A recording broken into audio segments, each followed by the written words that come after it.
Kerana kawasan operasi TLDM di kawasan Sabah, terutama sekali Sabah Utara dan Timur, memerlukan penempatan kapal-kapal dan aset-aset kita. Dan jika kawasan itu dapat kita tentukan keamanan dan pembangunan dapat dijalankan, maka tak perlulah kita menempatkan aset kita dengan begitu banyak di kawasan tersebut, dan ini dapat melegakan tanggungjawab seharian yang perlu dilakukan oleh Tentera Laut Diraja Malaysia. Tuan-tuan dan puan-puan sekalian, kita juga baru mendengar nama saya Lieutenant Muhammad Hafizah bin Aziz TLDM, bertugas sebagai pegawai taktikal udara di Skuadron 501 di Pangkalan TLDM Lumut.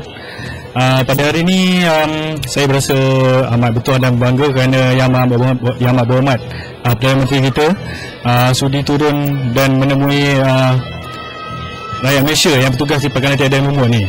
Jadi saya berharap dengan kunjungan Yang Berbahagia Datuk Seri akan menunjukkan kepada masyarakat setempat, khususnya warga TLDM di sini, bahawasanya pemimpin atasan kita amat mengambil berat terhadap kebajikan warga, khususnya yang bertugas di Pangkalan TLDM Lumut. So far pagi ni macam yang kita nampak sokongan menyeluruh daripada setiap unit, di mana semua unit menghantar anggota, dan juga kita dapat lihat pelbagai lapisan pangkat daripada pegawai dan sehingga anggota datang hadir ke majlis ini. Terima kasih. Assalamualaikum, saya Syahli Rosnida binti Ramli selaku Bintara Muda Pejabat Markas Armada FOC.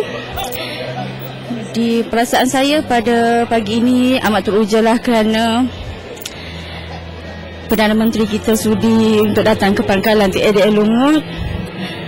Satu PNK Muhammad Iram Abdul Rahim memegang jawatan sebagai kerani di Jabat Panglima Armada. Saya berasa bangga dengan kedatangan PM pada kali ini. Dia meluangkan masa di Pangkalan TLDM Lumut ni. Kirawati binti Majid. Saya sebagai staf gaji di TLDM, perasaan rasa bangga dapat bertemu secara live. Kira macam teruja lah, kira selama ni kita tengok kat TV je kan. Sekarang ni dapat kita bertemu muka lah.